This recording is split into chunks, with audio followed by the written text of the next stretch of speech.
welcome to the Marvelous Post-Blip Podcast, a podcast on all things Marvel in the Fangirl Zone. I am Mischievous Dave.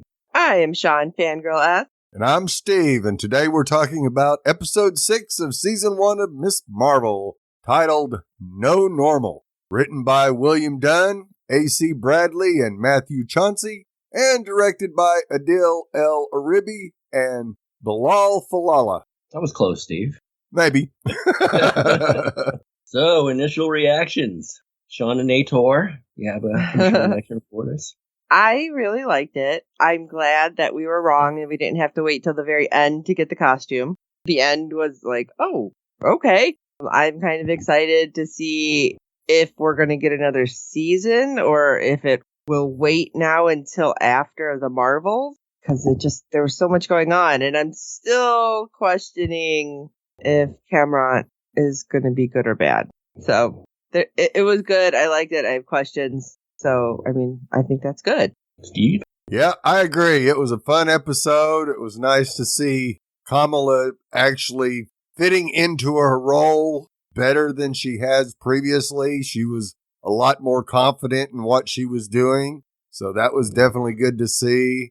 And I can't wait to find out if we don't have a one-armed Kree on the other side of wherever they pulled Kamala to and Captain Marvel back. That'll be interesting. Yeah. I wonder if that's how the Marvels will open. I struggled with this one a bit. First, I read a few reviews that I agreed with and kind of brought down my opinion a bit, but I rallied. Okay, good. And I know we're not rating it, but if we did, I would give it 4 out of 5 Divers. You are so fired. But yeah, it was fun. It was fun to see Kamala get into her role and take charge of her powers. And it left a few questions, but it answered a few too, so you have to be happy with that. Yeah, I have to say, though, I feel like the damage control was a bigger villain in this than anybody else. Right, seemed. Absolutely. Yeah. And that's a possible setup for the future as well. Oh my gosh, you think that lady's going to turn into a villain all of a sudden? She'd make a good one. Yes, she would. Oh my gosh. And we got the M word. Yes. Say, let's touch on that when we get there. Because I was going to say there was something kind of said, but I guess they have to figure out a different way since the Inhumans kind of bombed the way it was filmed. But hey, they can retcon that, right? Oh yeah, they could. They've retconned everything. So why not? So, yeah, I'm kind of interested to see if we're going to get that. So I think that means that I have to try to get into Hall H at San Diego Comic-Con to see what information we can get from Marvel. Yep. I wasn't going to try that. Good luck with that. Yeah, that's talk about a battle. So hopefully I'll have some information, and if I do, we'll put it up on the Facebook page and the website. All right, are we ready to jump into this episode, gentlemen? Let's do it. All right, back in Jersey, which apparently was a really fast flight, just saying. Kamala finds Kamran and protects him from damage control, who will stop at nothing to take him in. And I'm just going to say, not just him. No. Yeah. Following the explosion, Circle Q is a mess. That's an understatement. Agent Deaver surveys the scene and complains that this is what happens when kid gets powers. No, it was your fault, lady. That's right. The kids had nothing to do with that. That was your drone's missile that did that. Talking to another damage control agent, she instructs them to lock the city down and bring them in before anyone else gets hurt. Okay, how were they locking down a city? Yeah, exactly. No idea. Jersey at that. Yeah, thank you.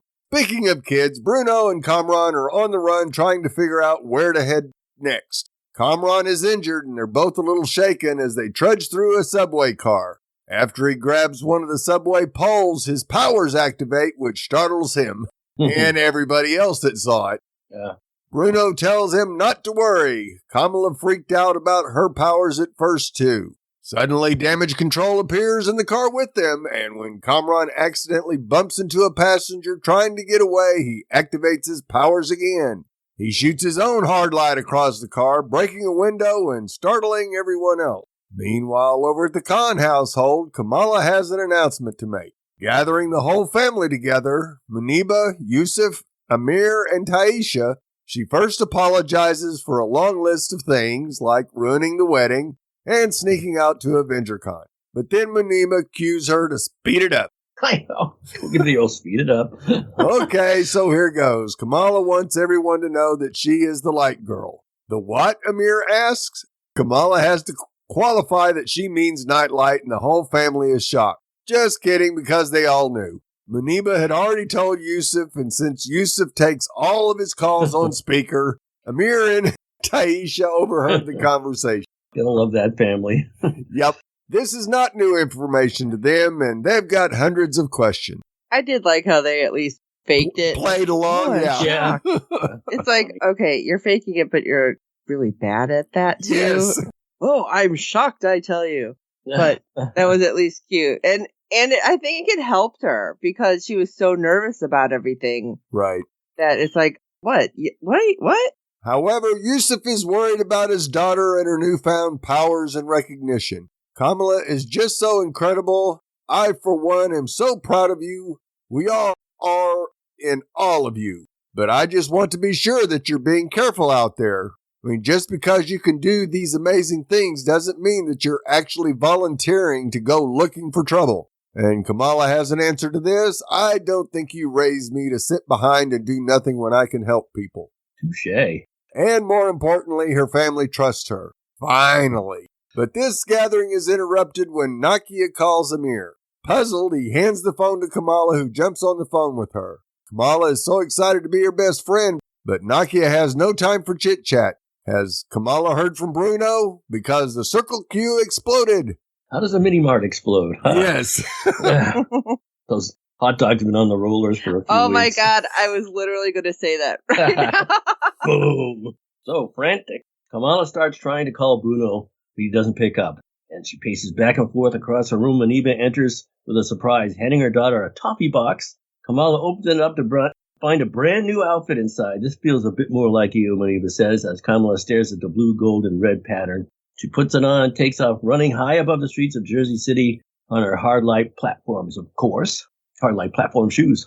Not knowing where else to go, Bruno takes Kamran to the mosque. Nakia is not happy to find them there because this is absolutely where damage control is going to look first. A plan is hatched, and it's clear Bruno and Cameron are going to head to the high school since that's the only place guaranteed to be empty on a Saturday. True I that. did like, More or less. Yeah. I did like how Nakia was like, yeah, sanitation department probably has us bugged or under surveillance too. Come on, guys. Sure enough, damage control shows up in the mosque and demands to see everyone's IDs. But this is not the first time a government agent has stormed into the building, and Sheikh Abdullah and everyone else are ready with their identification. That was awesome with all So, holding their guy's IDs. good. Feeling like they're stalling for time, Agent Deaver brushes past them and starts barking out orders where to look. Nakia tries to create a diversion, which actually works, even though she mumbles that Miguel is her boyfriend. Hey, you won't fight that. No. Thankfully, Bruno and Cameron stay hidden long enough to escape out the side and duck into an alleyway. That's when Kamala drops in literally from overhead. Kamala immediately starts checking in on Bruno, but it's Cameron everyone has to worry about. He's overcome with his powers and not knowing how to control them. Lets it all loose, sending things flying in the alleyway. Kamala and Bruno manage to help him up, and the three escape down the street together. Finally making it to the high school, Kamala sends Bruno and Cameron ahead of her while she makes a phone call. Kareem picks up the phone on the other end. Kamala explains that she needs help. Specifically, Already? Yeah, I know Cameron needs help. He's like, eye roll. She knows Cameron is the last person Kareem would ever want to help because he's related to the clandestine, but Kareem understands. He'll see what he can do. Cameron just has to make it to the harbor by midnight. It's always midnight at a harbor. Yes. Yeah, kind of a nebulous one. Got a location at this harbor? Yeah. Or is that as easy as locking down the city? Once Just inside go, the they'll high- find you. Don't worry. Yeah, they'll find you. Once inside the high school, the three of them are joined by Nakia, who takes one look at Kamala's new outfit and bitterly jokes if it was made in Pakistan.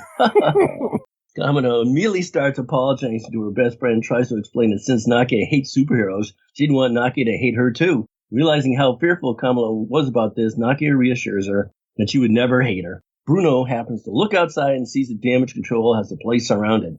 Kamala knows that he's the one they're looking for since he blew up the Circle Q, and Kamala tells everyone they should leave so they don't get roped into this too. But Bruno reminds them that they already blew up his apartment, and Nakia is upset because they invaded the mosque, and also Zoe confesses that Damage Control tries to trick her into giving up Kamala. It's always at the high school because the lighting in the theater is really good, in case you were wondering. Yeah.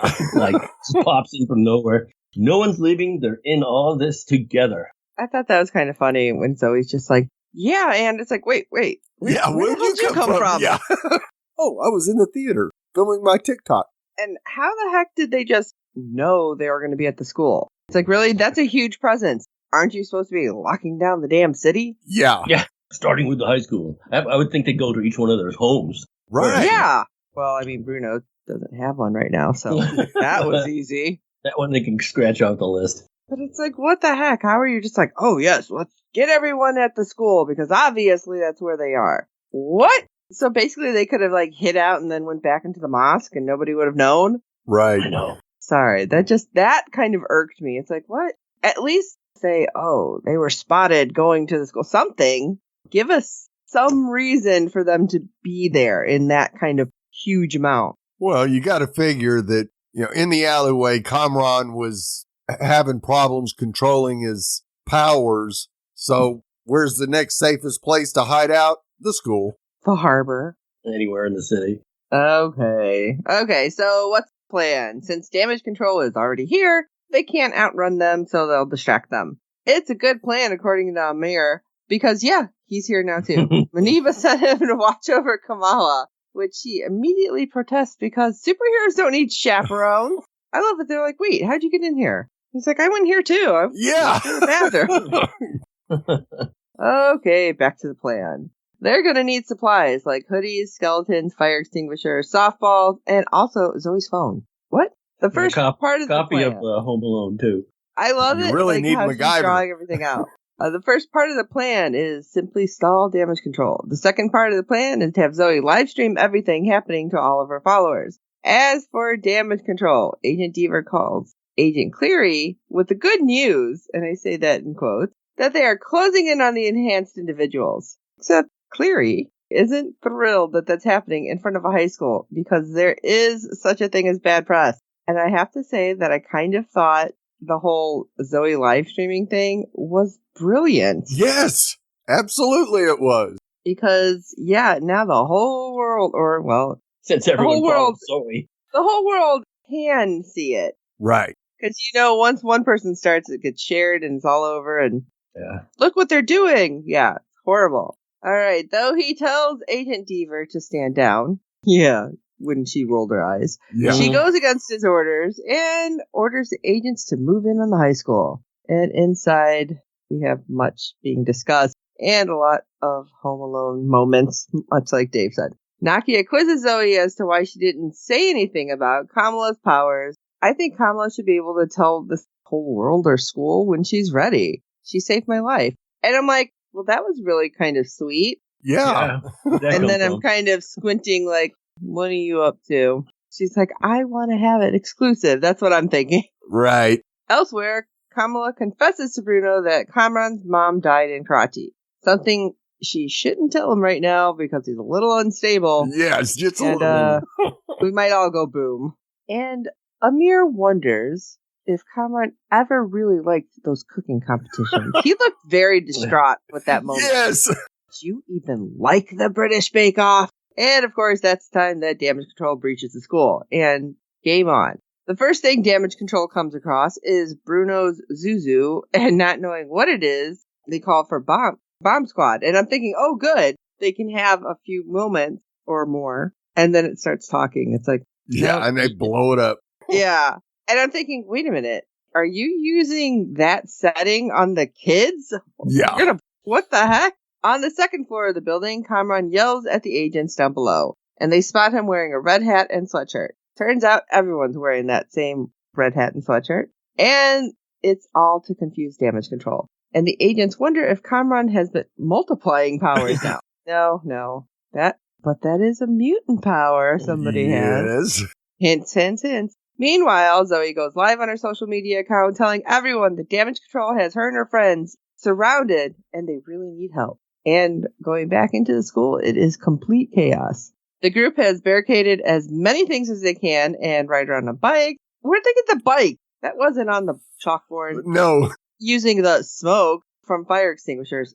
That's not how that works, but okay. And they create even larger distractions with some science projects gone wrong, very Home Alone, and trap some agents in foam, which it's foam, guys. But anyway, she and Kamran decide to duck into the school counselor's office. Oh no, we're going to be trapped. As damage control agents close in on them, thinking they've been discovered, and they have that moment where they're looking at each other deeply in each other's eyes. I'm like, bleh.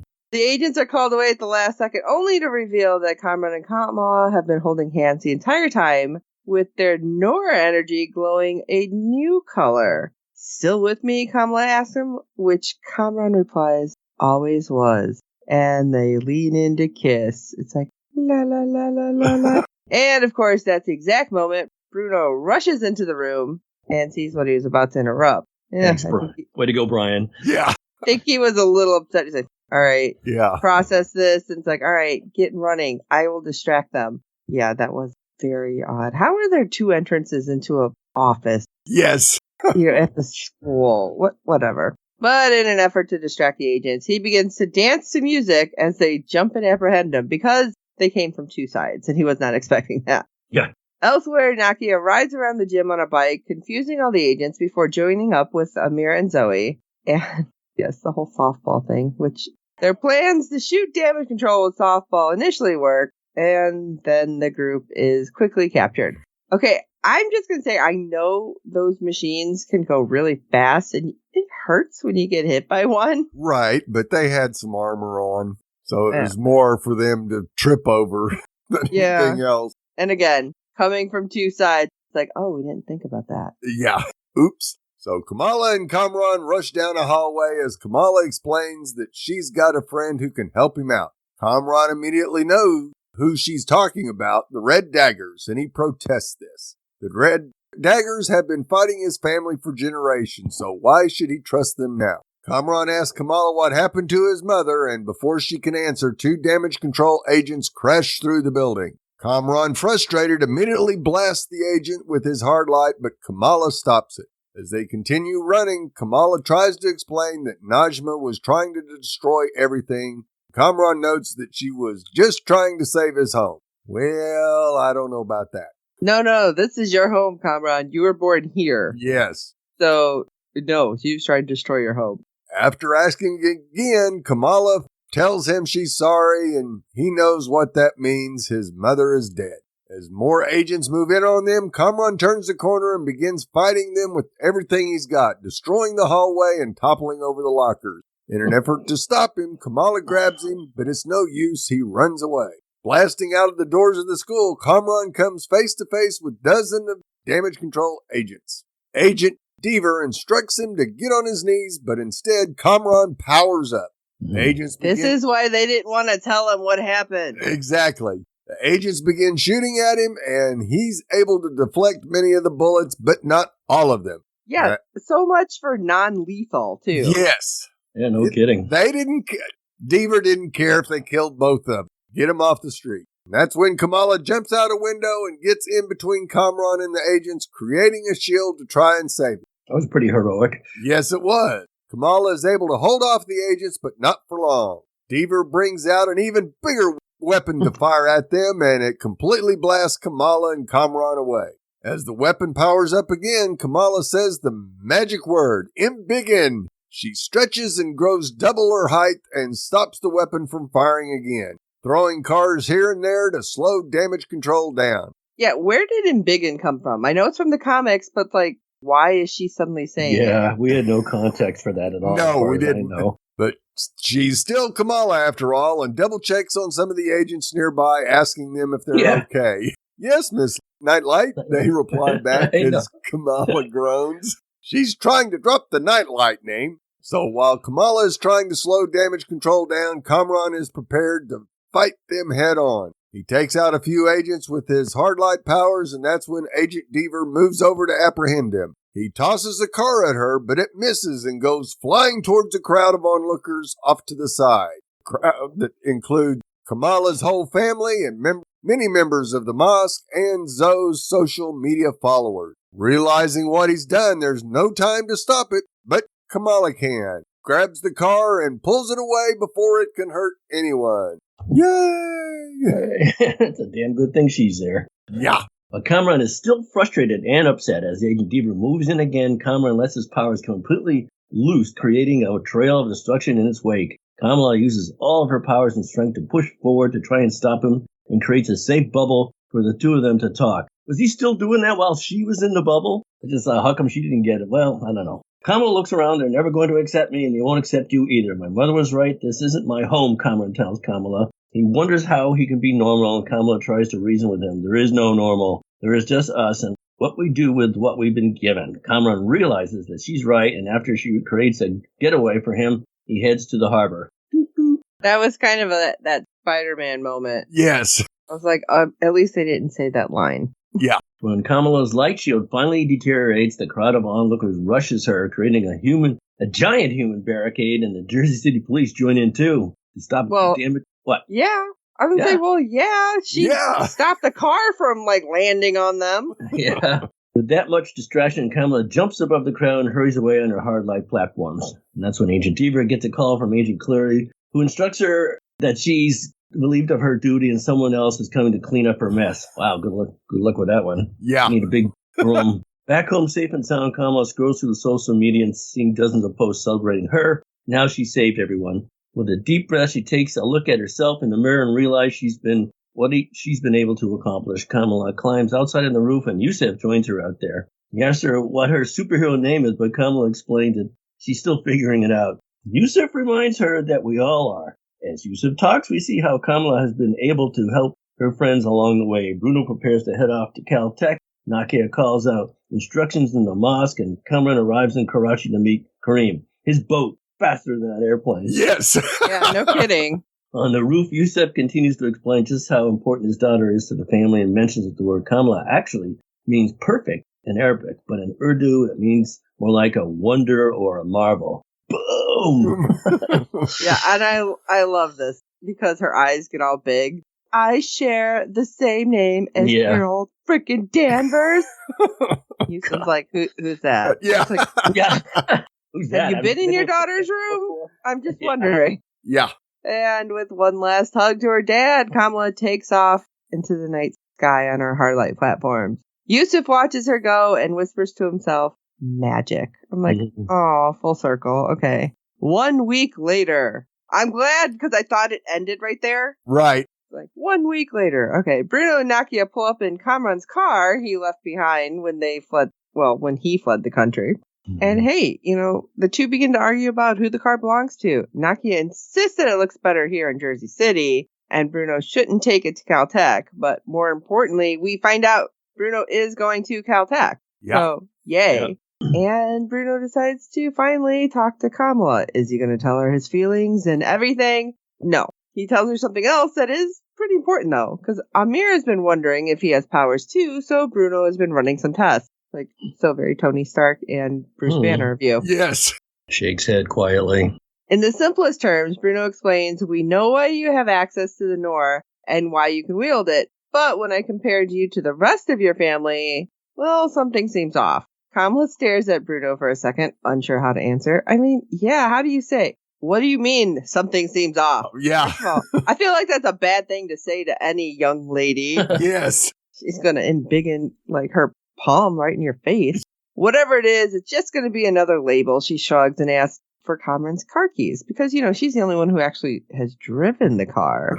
Obviously, no, those two drove up in it, but whatever. That's when Bruno realizes that Nakia has swiped his car keys, and with a laugh, they all pile into Kamran's vehicle and drive away. But he did say there's a mutation, so are we finally going to get them a little more front and center, is what I'm wondering. I would say yes. After the multiverse of madness brought in two different groups. I would say it's kind of like a green train coming out of the sky. Yes.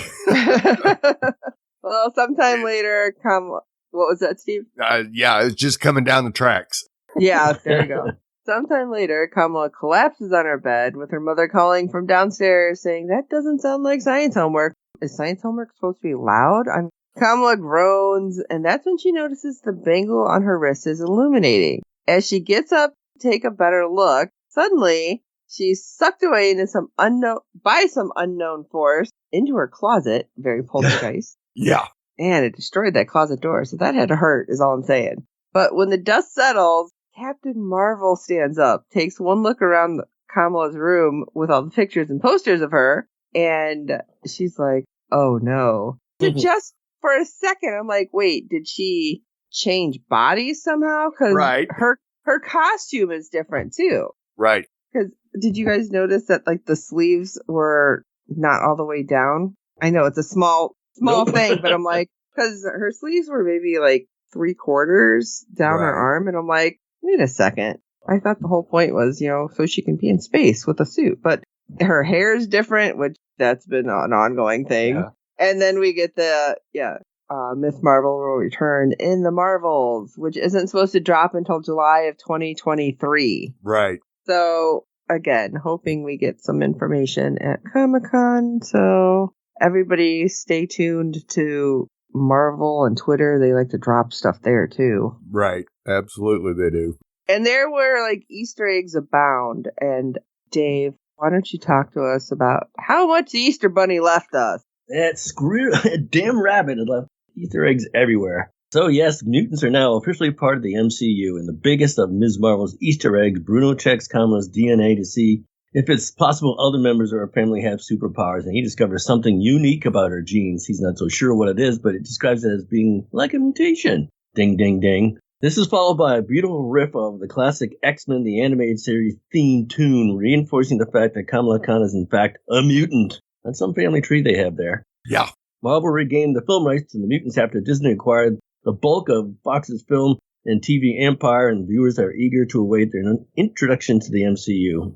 Amusingly, Kamala rolls her eyes and observes her genetic anomaly, which just means she gets another label, which is certainly right for viewers. Episode 6 may offer a lot of important clues to the nature of the mutants in the MCU. The Marvel Studios' visual dictionary hinted characters like Scarlet Witch and Captain Marvel could be mutants, people with unique genetic markers that respond to external sources of power. It is perhaps significant that Kamala Khan will return in The Marvels, alongside both Captain Marvel and Monica Rambeau, the latter empowered when she's exposed to Scarlet Witch's hex.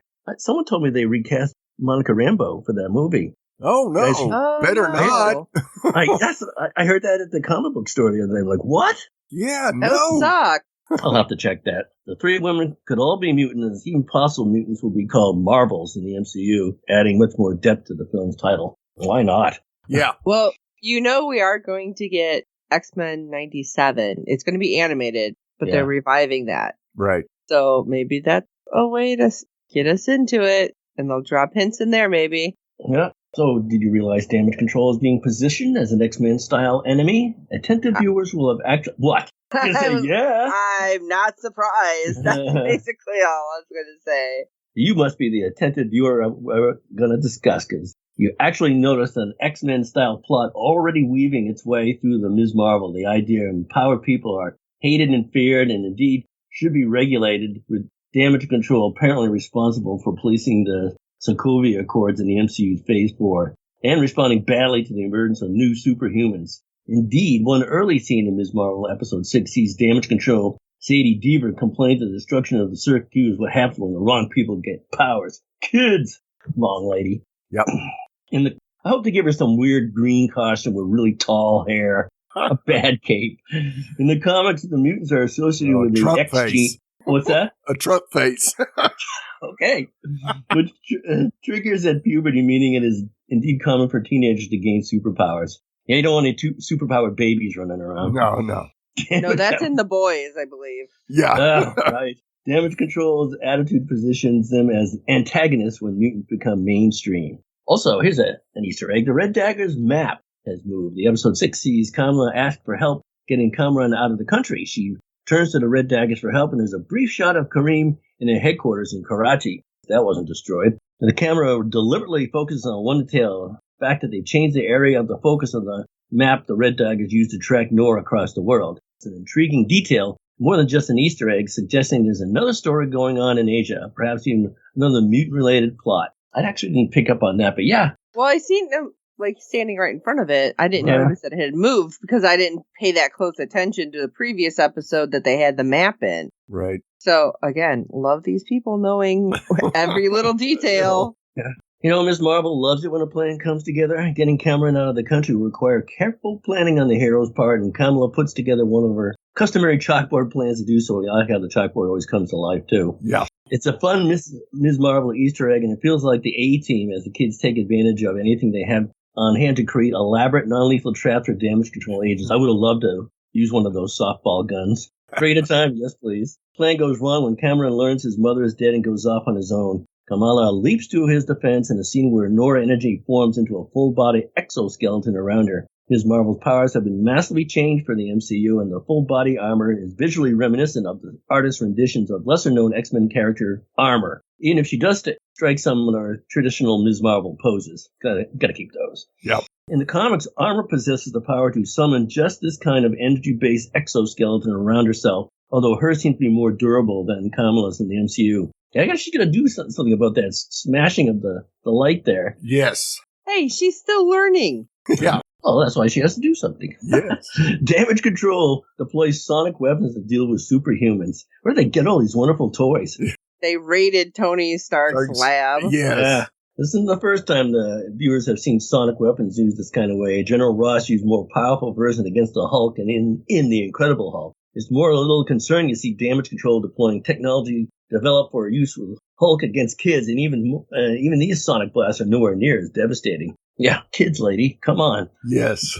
Ms. Marvel was created after the pattern of Spider-Man on Everything Hero, who was just an ordinary kid when she took off her mask. It's particularly appropriate, therefore, that Season 6 features a riff on the idea from Tobey Maguire in the Spider-Man films of the superhero being defended by the people of their city, a demonstration of inspired solidarity. This was woven into the first Sam Raimi Spider-Man movie, a result of the Twin Towers, and it became a recurring theme. Now, Ms. Marvel Season 1 has followed the same pattern. For work, stick with it. Yep. Now, some of the New Jersey locals took to social media to celebrate the defense of Ms. Marvel. One of them is called Master Paul 616, an amusing nod to Marvel's multiverse. In the comics, 616 is the numeric designation of the main Marvel timeline. The MCU has co-opted Earth 616 to refer to the film universe. This particular Easter egg will no doubt be controversial with Ms. Marvel star Iman Vellani, who insists that MCU can't be Earth 616. She loves the comics so much and wants the MCU and the comics to be part of the same multiverse. Well, we'll see what kind of power she wields. Right. Musically, one of the superhero hashtags in the MCU is apparently hashtag kapow. I did like when the 60s Batman. Yeah, kapow. I did like how they, as an Easter egg, recreated the famous lamppost scene. I think I've been kind of waiting for that. Yes. The finale features a recreation of the classic comic book panel in which Kamala Khan sits on a lamppost. One of her more celebrated images. The lamppost moment is just one of my favorite. Sana Amat, Kamala's co-creator and writer of Ms. Marvel, observed in the interview. Being on set and watching that film was just so crazy and amazing and emotional. It's a delight to see Ms. Marvel's iconic lamppost scene brought to life. Ms. Marvel's post-credit scene sees Kamala Khan bangle flare, and she apparently body swapped with her icon Carol Danvers. The scene feels like a loose homage to 2014 Ms. Marvel #1, the issue in which Kamala gained her powers in the comics, where she initially took on the form of her favorite hero. Interestingly, the flare of purple energy released when Kamala switches place with Carol Danvers is reminiscent of the purple flower flares associated with the Kree Negabands. One plot involving the Negabands saw Rick Jones and the Kree Captain Marvel switch bodies in the same way. I'm not sure I want that, but... No! There's been speculation that the Bangles the MCU's version of the Kree Negaband, and as Ms. Marvel's setup for the Marvel seems to hint that could be the case. And we had a discussion about that. No body swapping there, I don't think. I hope not. No, because she wouldn't have understood, or if they just did the body swap, then she would have known where she was. Right. And with her looking around and seeing all of the posters of herself, it had to just be like they totally switched places somehow. Right. That's what I think, too, is that they just switched locations. Wherever Captain Marvel was, that's where Kamala is now. And she could be anywhere. Yeah. Really not good, because Captain Marvel always wears her helmet and she can breathe in space. Kamala, not so much. Right. So at least, more than likely, Kamala's not in space. So that's a good thing.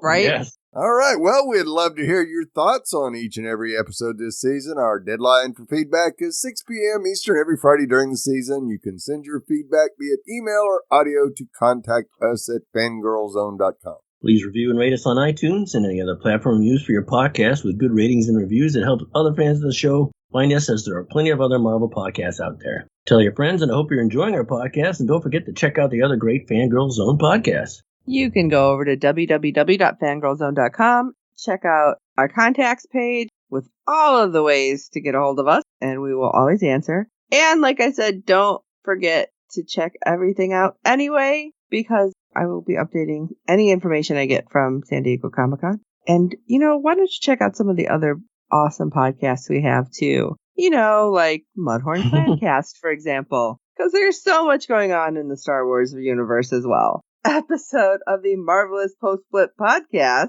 I'm Steve. Superheroes don't need chaperones. I'm Shawn, Fangirl S. And why did she say embiggen? I just feel like there's a better word. I don't know. She must read the comic.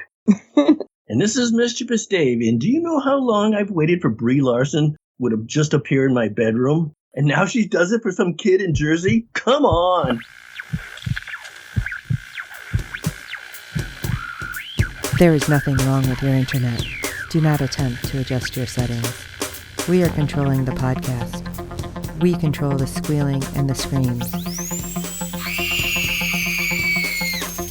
We can make your heart flutter, your eyes blur from tears, or sharpen your mind to crystal clarity.